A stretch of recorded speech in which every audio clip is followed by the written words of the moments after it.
Funding for This Is Nashville comes from you, our listeners, and Alliance Bernstein. Since 2019, employees have impacted our community by giving more than 5,000 hours of volunteerism in Middle Tennessee. AllianceBernstein.com. Alliance Bernstein is not affiliated with National Public Radio. I'm Khalil, and this is Nashville. Any frequent flyer will tell you traveling will enrich your life. Immerse yourself in another culture, experience life in a new place, and you'll understand just how connected we all are. Officials in Nashville get it because for decades, our city has taken part in the Sister Cities program, building intentional relationships with places like Mendoza, Argentina, Magdeburg, Germany, and 1 year ago today, Erbil in Iraq, Kurdistan. So how does the Sister Cities program work? Who can get involved? And what will our newest sister city be? That's all coming up later this hour. But first, WPLN's Rose Gilbert is spending 5 weeks reporting from Erbil to learn more about that region and why it's so important to many in our city. Rose, thank you for being here. Welcome back to This Is Nashville. Thank you for having me, Khalil. Awesome. Okay, so by the time folks hear this, you will already be overseas, right? That's right. I will be in Erbil, Kurdistan. Okay. So for our listeners who aren't familiar, please tell us, where is Erbil? Okay, so that's the capital of Iraqi Kurdistan, located in the northern part of Iraq. It's important for people to understand Kurdistan is not technically a country. It's a region that falls across 4 different countries: Iran, Iraq, Turkey, Syria, which means that each part of Kurdistan has a different government and a different relationship with that government. To give you an idea, my visa for Iraqi Kurdistan is only valid in Iraqi Kurdistan. I can't travel to Baghdad or another part of Iraq. So that gives you kind of an idea of some of the very real separations that exist. But Iraqi Kurdistan is still part of Iraq. Okay, so talk to me about this project. How did this project come to be? Yeah, so, you know, like a lot of people, I'm from Kentucky, so I'm a transplant here to Nashville. And I didn't know about Nashville's large Kurdish community before I moved here. I had no idea this was home to the largest Kurdish community in the United States, right? And so once I got here, I learned a little bit about that. I got very interested. Back in 2021, I was fortunate enough to win some scholarship funding from the Overseas Press Club, which is meant to fund international reporting. Now, you know, when you're thinking about local NPR affiliate journalism, you know, foreign correspondence might not be the first thing that comes to your mind. Mm-hmm. But I thought that there was a really neat intersection between kind of what that funding was intended for and this international connection we have right here at home. You know, this is a very living connection between Kurdistan and Nashville. People go back and forth all the time. People have family in both parts of the world. So I wanted to understand the whole picture there. So tell me this. How have you been getting ready for this trip? Talking, and more talking to people. Okay. There's so many folks who've been really generous with their time, both just people in the Kurdish community who have, you know, shared their personal experiences, their family stories, helped me get in touch with folks in Kurdistan to help me get acquainted and plan my trip. And then also, you know, activists, religious leaders, and resettlement workers who have been able to give me kind of a fuller perspective of how, you know, Nashville became this hub for the broader Kurdish diaspora and kind of give me some insight into the future of the relationship between our two regions. And that does come back to a lot of the work that our Sister Cities program is doing. All right, so I want to talk about that real quick. You know, why some people listening may be like, hey, this is really interesting. Other people say, hey, it's just another place in the world. Why should Nashvillians be interested in Erbil or any of our other sister cities? Well, Erbil's interesting because it's different from our other sister cities in that it is the result of a push from a diaspora community here. It really sets it apart from our other sister cities in the sense that the community here has been trying for over a decade to establish this relationship. There are a couple things that got in the way, the rise of ISIS in the 2010s and then COVID. But that push was always there, and people got right back to it after COVID kind of subsided a little bit. So that's the fact that it matters to so many people is already really important. But I think this is a rare place in which Nashville is very prominent on an international stage. You know, we think about Nashville as this growing city, this growing important Southern city, this growing important American city. But this is an instance where Nashville is part of an international community and an international relationship. All right. People are going to want to stay in the know. Where can listeners find out more and stay updated to your travels? Yeah, so the ultimate goal of this is to create a longer form narrative project. That's going to take some time, but in the meantime, I'm going to be, writing regularly about my travels and kind of the people I meet and doing kind of mini updates and stories online. So you can check those out at WPLN.org from Nashville to Erbil. And of course, we'll be keeping people updated on socials as well. WPLN's Rose Gilbert is reporting from Erbil in Kurdistan for the next 5 weeks. You can find the link to her latest dispatch in today's episode post at thisisnashville.org. Rose, thanks so much for being here. I'll see you in October, I imagine, and safe travels to you, okay? Thank you, Khalil. Right now, we're going to share some of Rose's reporting on the Kurdish community here in Nashville. In June of this year, she met some of the new wave of Kurdish immigrants who are sharing their culture with their new city through the universal sound of music. Take a listen.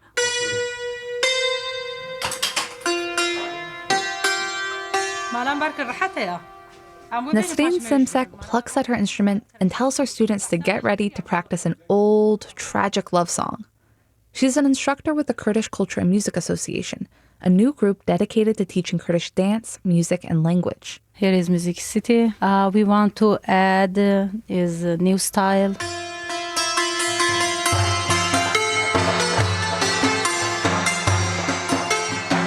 The song is called Malam Barkir and tells the story of a couple forced to flee their homes. She says it's beautiful, but playing it always makes her sad. Like most people in the group, Simsek is from the Turkish part of Kurdistan, also known as Bakur. Since the pandemic, there's been an increase in Bakuri Kurds coming to the U.S., many fleeing government repression. I miss my country. I want to go back, but I can't right now. People like Bagur Chalik, who came to Nashville 2 years ago. Back home, he was a middle school teacher and now volunteers with the Kurdish Culture and Music Association, teaching a dialect of Kurdish called Kurmanji. He says that's something he couldn't do as part of his old job in Turkey because Article 42 of the Turkish constitution effectively prohibits teaching Kurdish in schools. We don't have state, and we were under the pressure. We have to protect our language, music, and culture. That's why I want to teach. Like many others, Chalik decided to come to Nashville because he knew there was already a large community here. Mehmet Ayaz has been in the U.S. for 20 years, and for the past 2, he's been in Nashville, working with new Kurdish arrivals. He says he's excited to see Bakuri Kurds starting groups like this new association. Seeing them freely expressing their ideas, it made me happy, Seeing them discovering America, freedom of United States, it makes me very happy because that's why I came here. And now you're discovering this. Now pass this to someone else, Let them know that this is a free country. Most of Nashville's Kurdish population is from the Iraqi region of Kurdistan, also known as Bashur. They arrived in waves, often resettled by the U.S. government, as early as the 1970s. The Kurds moving to Nashville these days are mostly from Turkey and mostly coming across the U.S.-Mexico border and claiming asylum. They didn't feel comfortable being Kurdish in Turkey. I would say a big chunk of it came for economic reasons as well. They came here to make a new life, a better living. Because most of them are coming across the southern border, their immigration status is kind of in limbo. Many don't have their work permits yet. And Ayaz says that makes all the usual struggles of living in a major city, like paying rent, finding affordable childcare, and getting health care, that much harder. That was certainly the case for Masum Dag, who crossed the border into Texas with his wife and 1-year-old son back in 2022. The journey was extremely difficult. They had to swim across a small river and spent several days in a detention center in poor conditions, eating food that made his son physically ill. Dag speaks Kurmanji, so he has a friend translate for him in English. If they have a chance between two options, they would still choose to go to the U.S. No matter how it's so difficult, they would choose to go to the U.S. Back in Turkey, Dag was a member of Kurdish political parties and was very involved as a student and teacher of Kurdish music and dance. But for the government, whoever supports the Kurdish and Kurdistan, they are terrorists. He says police were constantly calling him and coming to his house. He says he was arrested and beaten several times, and that his brother was tortured. And he says that 20 years ago, his father disappeared while in government custody. Dag and his family never found out what happened to him. He doesn't want what happened to his father and his brother also happens to him and his family in the future, and he doesn't want his kid to be with no father. Now, Doug is a board member of a new community center in South Nashville designed to give new arrivals a place to meet each other and hold cultural events. He hopes to raise his son in Nashville with a strong connection to his Kurdish heritage and language. The community center has already planned their first concert for the end of the month, and Doug's wife, Sarah, will be performing. Rose Gilbert, WPLN News. That's WPLN's Rose Gilbert, who is now on assignment in Erbil, Kurdistan. All right, we're going to take a short break. When we come back, we'll learn about Nashville's newest sister city and take you out to the delegation when they visit Erbil. You can join the conversation by tweeting us at This Is Nashville. Stay with us.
Funding for This Is Nashville comes from you, our listeners, and Music City Prep Clinic, Nashville-based provider for PrEP and offering comprehensive sexual health services in an environment designed to be safe, professional, and shame-free.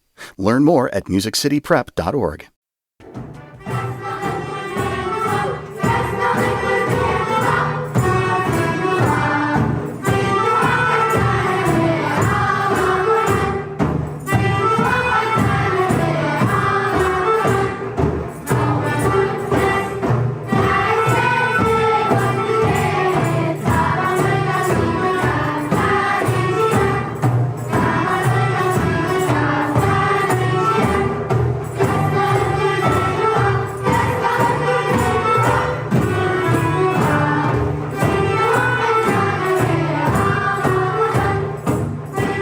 Khalil, and this is Nashville. That is the Kurdish national anthem, as performed by students at the Ishik Private School in Erbil, the capital of the Kurdistan Region of Iraq. That was a part of the warm welcome for a delegation from Nashville last month. The group included former Nashville mayors John Cooper and Bill Purcell. They were there to get ready for Erbil to become Nashville's newest sister city.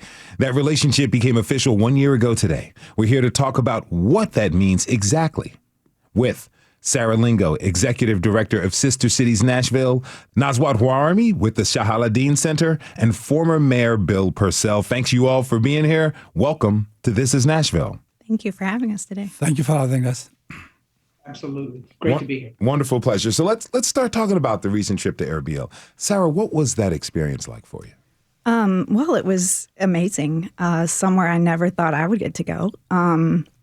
We started talking about this relationship during the pandemic about probably 2 years ago, a little over 2 years ago, and were approached by some Kurdish folks in Nashville about it. And I know the history of this goes back a lot longer than just a few years. And so last year, we had a delegation from Erbil, including their governor. Many of their city officials come to Nashville and make a really wonderful appeal about why we should consider a partnership with them.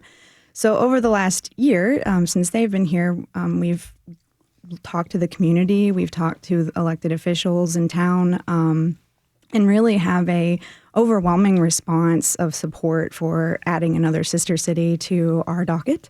And it looks like it's going to be Erbil, so we're excited about that. So with all of that planning and with everything that we do to create a relationship, we needed to do a reciprocal trip there, and we were able to do that last May, and it was really exciting. And I heard the children singing. Yeah. Paint the picture for me. What was it like at that So ceremony?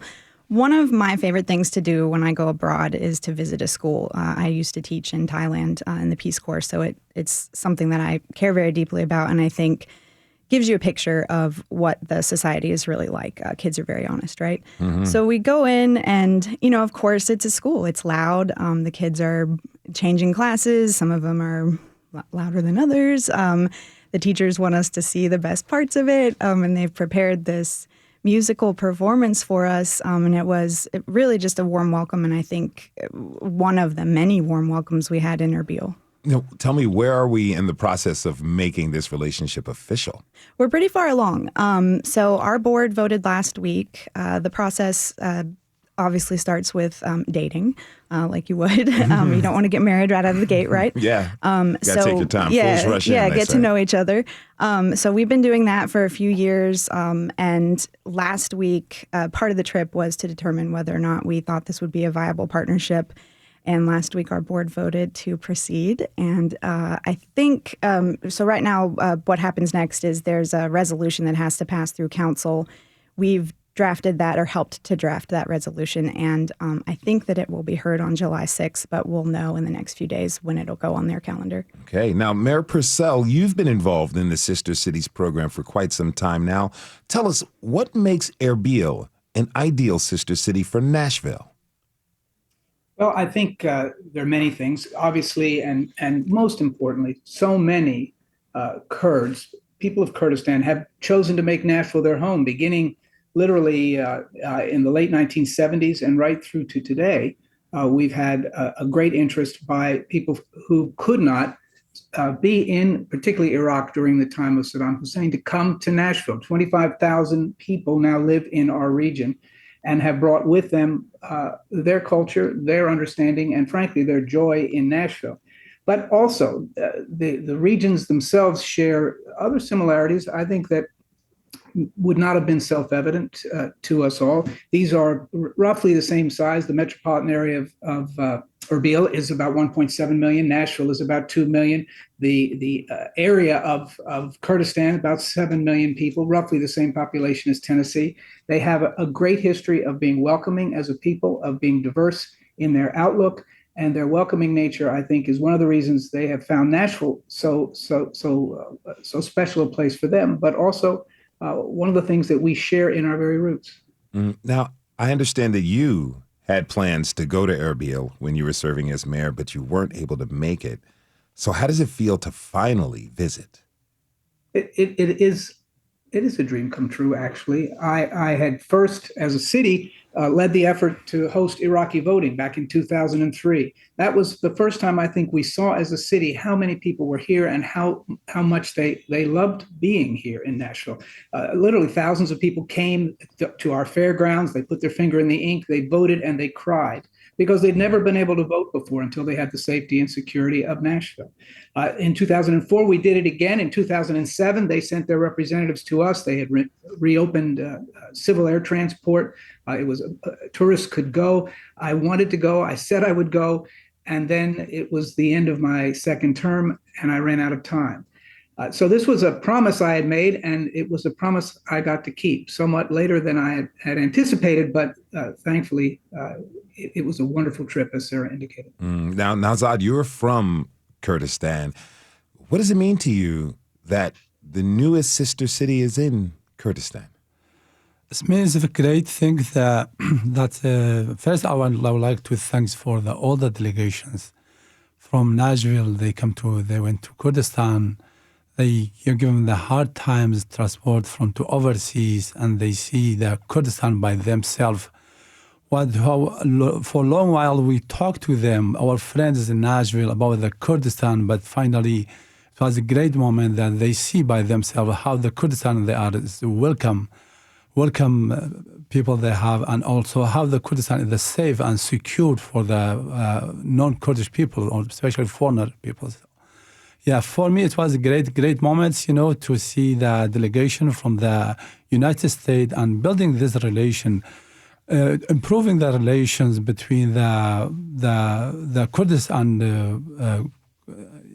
Kurds and United States. Mm-hmm. The root of relations go back to 1960 during the JFK's leadership, And I remember my dad when he talked about that we received the AIDS 1963 when I'm born in Kurdistan. So, and also still until 1974 when we left Kurdistan to Iran after the collapse of the Kurdish revolution, still we have the paper bag of that aid that we received, the wheat and the rice they received from the United States.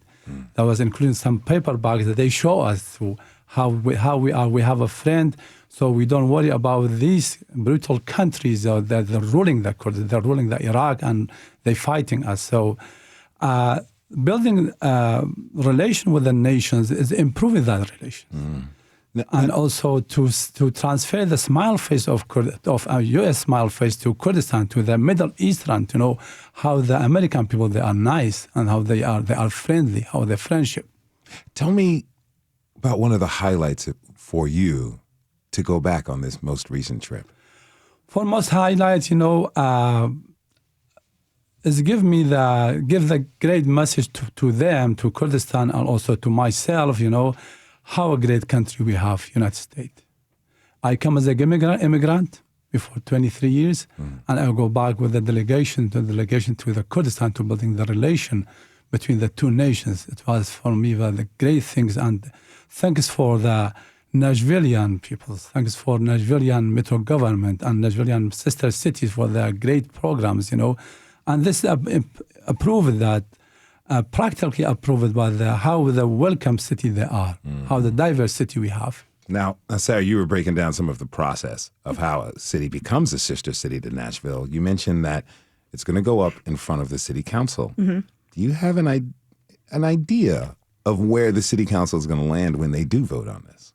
Yeah, I think, so last year when the governor of Erbil came here, anybody that follows council, I think will find this interesting. He addressed the council, and all of them sat quietly. You could hear a pin drop in that room, and they paid attention, and they were so engaged with what he was saying. And so that indicated to me that there was a great interest in this. And I have not had anyone say anything negative about this. I always try to weigh, we always try to weigh the pros and the cons of a relationship, right?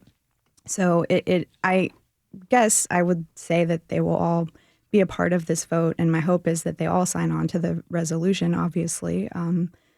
So fingers crossed. Okay. So last May, a group from Erbil came to Nashville as a part of that trip. The governor you just mentioned, Omed Koshna, addressed City Council. Let's listen.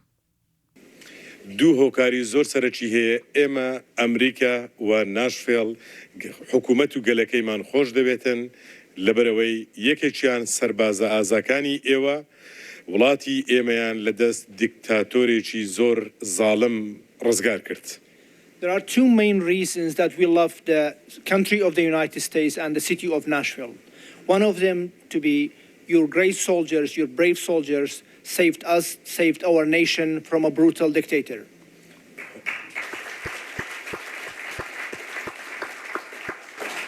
هۆکاری دووەم ئەوەیە بەشێکی زۆر لە ڕەوەندی کوردستان لە ویلایەتە یەکگرتووەکانی ئەمریکا لە ناشڤیلن کە ئەوان بە تەواوەتی هەست بە خاوەن ماڵیەتی دەکەن و لێرە هەست بە غوربەت ناکەن ئەوەش دەلالەتی گەورەی دڵی ئێوە وەکو خەڵکی ئەو شارە و حکوومەتی ئەو شارەیە. The second reason, the biggest delegation from Kurdish, the biggest diaspora, is located in the city of Nashville. These people here, they do not feel they are strangers. They have been welcomed by you. They have been welcomed by your big hearts. That was the governor of Erbil addressing Nashville's Metro Council last year, and you can really hear what a riveting speech it was, like you mentioned, Sarah. Indeed. Nawzad, what are your thoughts hearing that? I thought this great things that is exactly what he pointed. That's we feel that that we more than 25,000 people Kurdish people living in Nashville, and they built the community since 1976 and up, and they have great contribution to the Nashvilleian, financially, culture-wise, language-wise, and also the food menu of foods, and building many businesses that have a great impact and also input to the Nashvilleian to improve it, to develop the Nashville, and when I started, when I come to here, they welcome me everywhere. When I went to the mayor office, attend my city academy, and there was a great program under the leadership of Mayor Khalil, started and still continues. They opened the door of the mayor for me, and I became the member of a New American Advisory Council under the leadership of the New American office in the mayor office, and we built a good relation. We participate in the political processes, federal-wise and city-wise too. If you're just tuning in, this is Nashville, and I'm your host, Khalil. We're talking this hour about this newest sister city to Nashville, Erbil. My guests are Sarah Lingo, Nawzad, Hawrami, and former Mayor Bill Purcell. Join the conversation by tweeting us at This Is Nashville. I'm curious, what are some of the challenges in creating a relationship with Erbil, Mayor Purcell? It begins, obviously, with an understanding of each other and the importance of the relationship. That's dependent on the commitment of the people of each place. When President Eisenhower started this movement in 1956, his sense was that it was always going to be about the people in those places. He called them citizen diplomats. And his intention, frankly, was that by better understanding of each other and commitment to each other over the long term, there would be nothing less than a greater chance for world peace. That is what President Eisenhower said, and that's what he set out to do. So the challenge is to connect, which we have accomplished. And that the challenge then becomes sustaining those connections over time, finding the places where we can share with each other and give to each other in healthcare, in higher education exchanges, in K through 12 exchanges, in arts exchanges. All of these we saw as great possibilities while we were in Erbil, and I think the people of Erbil feel the same way about us. What you're saying makes me curious about the core of the relationship. Is it between government officials or more between the people of the cities? It is between the people of the cities. Way back in 1956, when this began, President Eisenhower said, "We have two deeply held convictions that unite us in purpose. First is our belief in effective and responsive local government as a principal bulwark of freedom." That's the government part. But second is our faith in the great promise of people to people and sister city affiliations in helping build the solid structure of world peace. That was the dream of President Dwight Eisenhower just after World War II, at the height of the Cold War. And that's still at the core of Sister Cities. Sarah, how much of the push for Sister Cities comes from the community? Well, we would hope that all of the push comes from the community, or that it would be 50-50 from, our community and our potential sister community. I think that, like Bill said, it's incredibly important that we have community members who help lift this up and hold it up. It's something that we intend to last forever. So we need sustainable support for this, and it's not an agreement that we enter into lightly.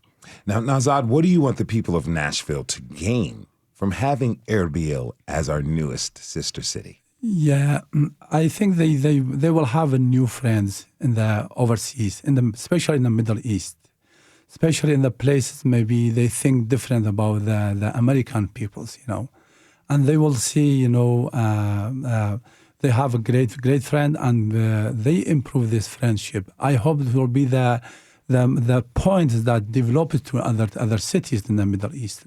And also I will ask the Metro Council, and Nashvilleian community to support this proposal, to support this resolution. And Metro Council, I ask them, to approve this resolution to go to the practical steps. Sarah, as Nawzad was talking about having new friends, you flashed this really great smile. And that kind of just shows how much this really matters to people here, huh?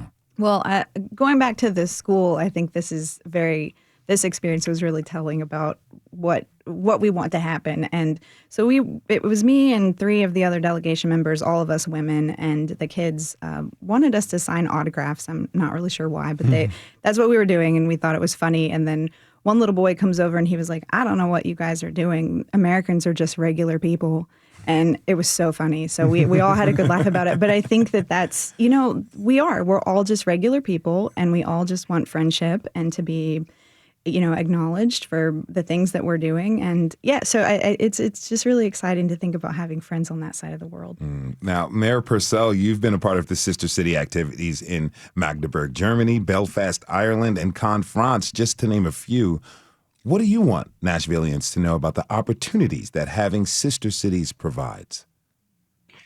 I think people need to really be open to all that can come, not just from international travel, but from international exchanges, from people who come stay at your home, people who come and share a meal, people who come and in the end help us understand how great and diverse and big our world is, but in the end, how much we are alike wherever we are, wherever we came from or are going to be. It brings us together as a people. And that's what Nashville is about, always has been, and I hope always will. That is former Mayor Bill Purcell. He was joined by Nawzad Hawrami of the Salahadeen Center. I want to thank you both for being with us today. Thank you for having us. Sarah Lingo will stick with us through the break.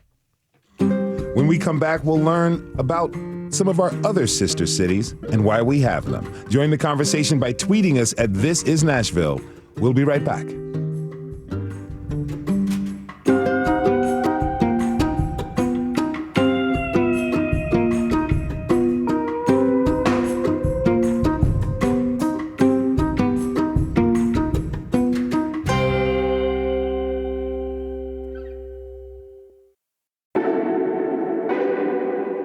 I'm Khalil, and this is Nashville.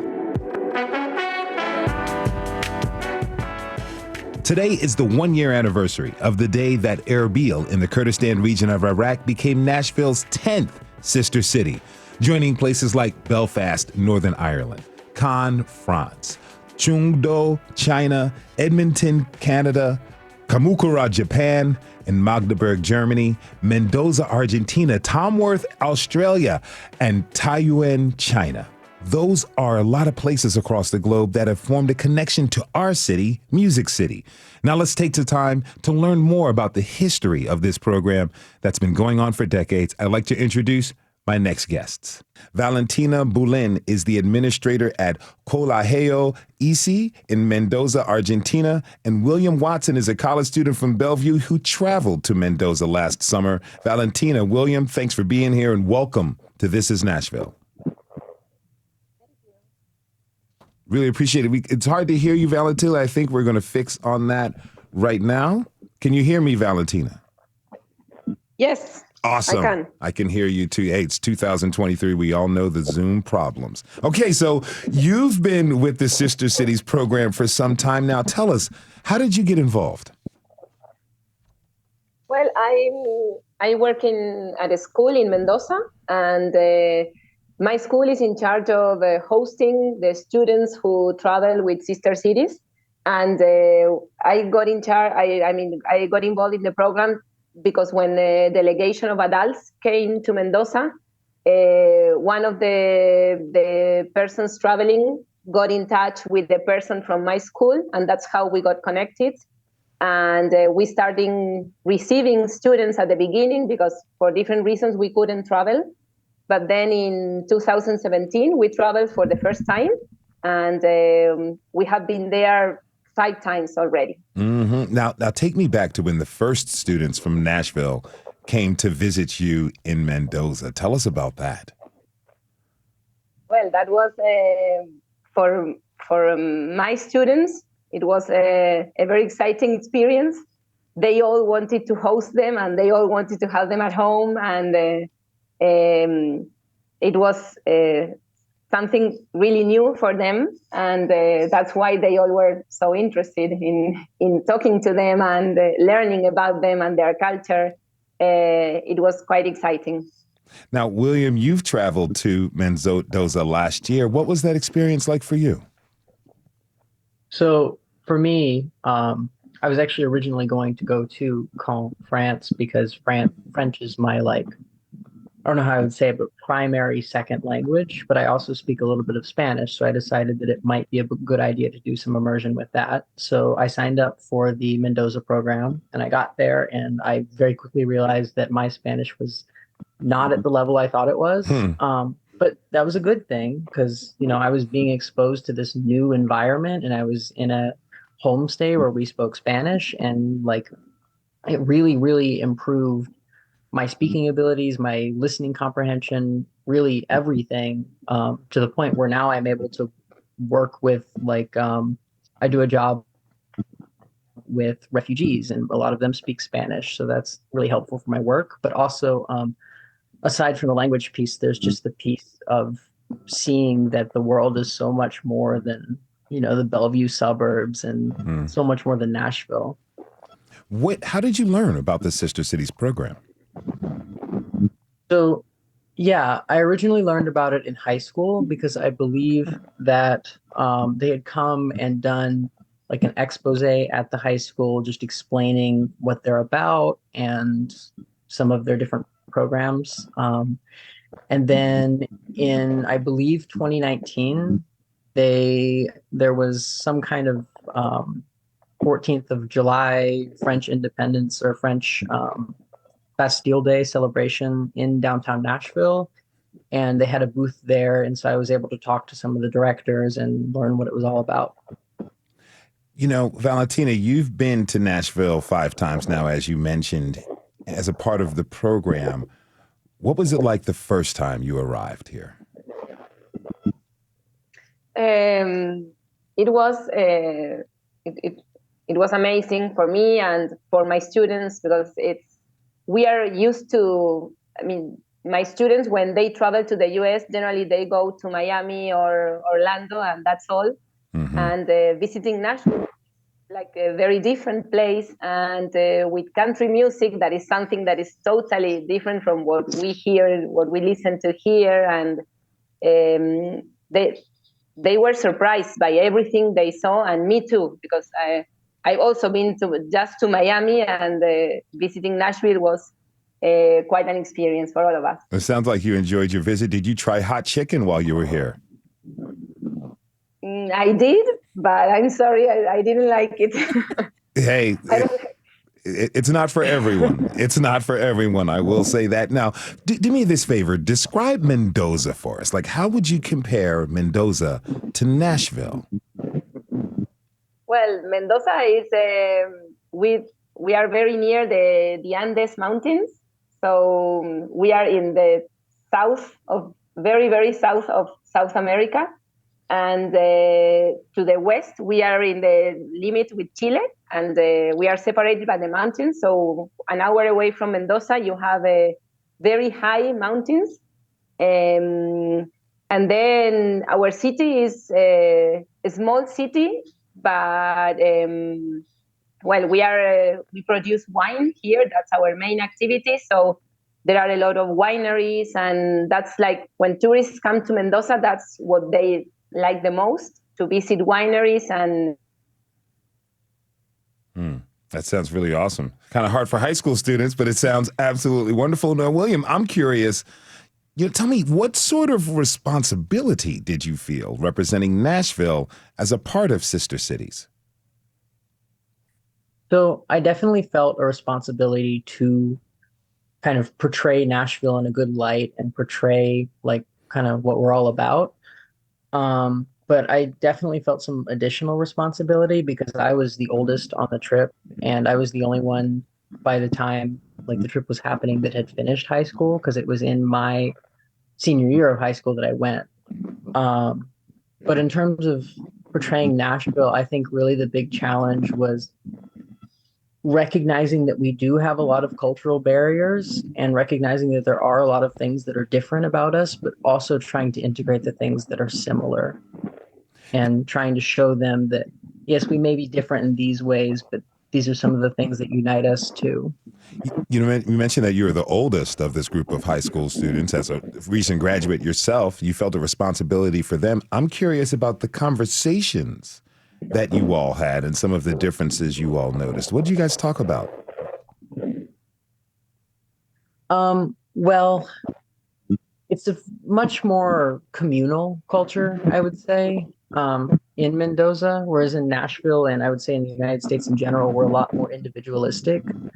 I don't want to say that it's more necessarily welcoming in Argentina, but it's welcoming in a different way. Like it's more normal to, I would say, invite someone that you just met for the first time, like to your house, whereas in the United States, that's something that would be kind of a little more taboo. And so dealing with those new things to me, also like physical contact is a lot more common there.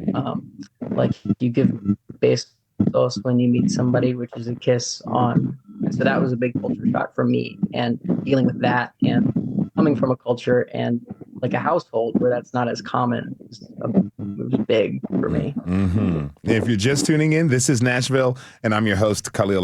We're talking this hour about our Sister Cities program with Valentina Boulin and William Watson. Sarah Lingo with Sister Cities Nashville is still with us now. Sarah, for some people, traveling abroad is difficult and in some cases too expensive.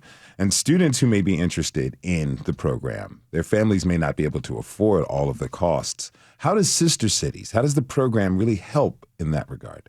So there are really two ways to do this. One of the great things about Sister Cities is that you don't have to leave Nashville to travel. You can get an immersive international experience here in Nashville by hosting, by just being part of our events when people come into town. You don't even have to host in your home. We are always looking for volunteers to help us drive kids and adults around the city when they come. It's a very community-oriented organization that relies heavily on volunteers. Financially, though, we do offer scholarships, and we are a nonprofit, so we receive our majority of funding from Metro through a grant because we do serve the city in that way. But we take donations too. So if you're interested in helping a kid travel abroad, we certainly have opportunities for you to do that. And we, ask kids to apply for financial aid, and we go through those normal processes of one that gives out a scholarship. So what's the age limit for people? Can, I, as a person who graduated high school a long time ago, take a part of this program? Yeah. So, anybody can participate. So the best thing about it is, your grandmother can participate and your 5-year-old can participate. We don't send 5-year-olds abroad, but maybe someday. But, anybody can participate as, the hosting, the hospitality, the cultural events side that happen here in Nashville. Our student exchanges are for high school. We do have university exchanges. Those are coming back slowly after COVID. We had a bump in our international travel, as you can imagine. One of my hopes for our adult exchanges is to offer scholarships to young professionals or people who may not be able to otherwise travel. Some of the programs we do have an attorney exchange with France, and we do offer scholarships for that. Now, I'm interested about some of the hosting that happened. Valentina, you work with students who've come to Nashville in the cultural exchange program. What have you really understood and learned about their experiences and benefits from being here? Well, they enjoy it. They enjoy it a lot because we have very different cultures and even, times when we have our meals and we here in Argentina, we eat late dinners and so the times are different and the families, of course, how the families function is very different. As William said, we kiss a lot, we hug a lot, and they have to learn about all those different culture, and that's interesting. It's a lot of wonderful expressions of love. Sounds like my kind of place. Now, I understand that you're currently hosting someone from Nashville right now, right? Yeah, he's here at home. How is it going? Well, actually they leave today, so it's been wonderful. Simon, one of the teachers who travel with the group of students, is staying at home, and it's been amazing. I love to host. I always host teachers when they come here to Mendoza, and it's a very nice experience for me and for my family too. Do you all get a little bit sad when it's time to say goodbye? Yeah, of course. Yes. It's very sad. Yes, because they become part of the family. William, tell me about your host family. What was that like? So yeah, my host family was a lot like me, in that we were kind of all pretty introverted. And that was a super great fit for me because I'm not someone who is very extroverted. But I mean, they were super nice. They operated, I believe, a tortilla factory. And yeah, we would have dinner every night, and like we would go into the town and we would go into the city square and just see the things around the village or around the city. And we went on weekend trips when we could. I mean, there was only really one opportunity because of the program only lasting for 2 weeks, but it was really fun. They were super accommodating to really all of my needs. And yeah, living with a host family is really a great thing because beyond, living in another country, you get to see how people in that country live in like an authentic way and not in a way where you're kind of a stranger in somebody's house. You really feel like you're part of the family, even if it is like a 2-week experience. Now, have your travels, have they influenced your plans for a career? Oh, definitely. I love everything that's different from me, and the more different it is, the better. And so I have been wanting to get involved with something international for a long time, but traveling to Argentina and then traveling this coming fall to study abroad in France, I'm sure will really push me to take the next step and to look into what I can do that's international. Okay, so what would you say to anyone, a student out there who may be listening, who's on the fence about traveling to a sister city or somewhere new? What would you say to them? Oh, do it. Even if you don't think you're ready, like, you don't have to be ready. It's okay, because the host family will accommodate to what you need, and like your language skills will improve.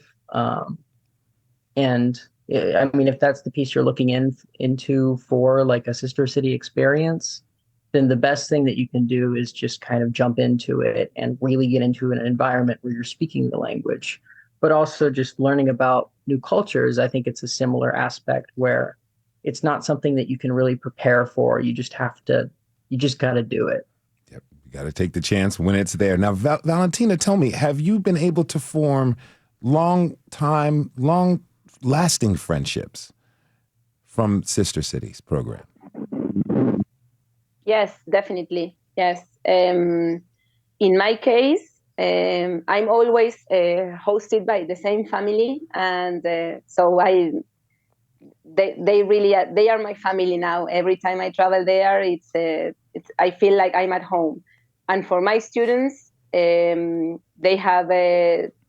all keep in touch with the students that they host, and of course they become family, and they have very, very long-lasting relationships. Sarah, you're still smiling. Yeah. So we'll end with this. Why is it important that people be given the opportunity to travel and learn more about the world? We got about 30 seconds. Yeah, so I think William said it best, and that was my experience traveling abroad. The first time I did it, I wanted more of that. I wanted to meet more people who were different, to see different things. In today's world, we are more globally connected than ever before. So it's really important to get on that train and go. I want to thank all of my guests: college student William Watson, Valentina Boulin with Colegio, I'm going to get this right, Colegio EC, and Sarah Lingo with Sister Cities Nashville. I want to thank you all for being here and being with us today, and keep on traveling, okay? And thanks to you for tuning in this hour. This is Nashville is a production of Nashville Public Radio. Today's episode was produced by Tony Gonzalez. It was directed by Tasha A.F. Lemley. Our technical director and board operator is Liv Lombardi. The masterminds behind our theme music are LaRange and Namir Blade. You can listen back at thisisnashville.org or wherever you get good podcasts. And the conversation doesn't end here. Tweet us at thisisnashville or hit us up anytime you want. This is Nashville. I'm Khalil Ekalona. We'll see you tomorrow, everybody, and be good to each other.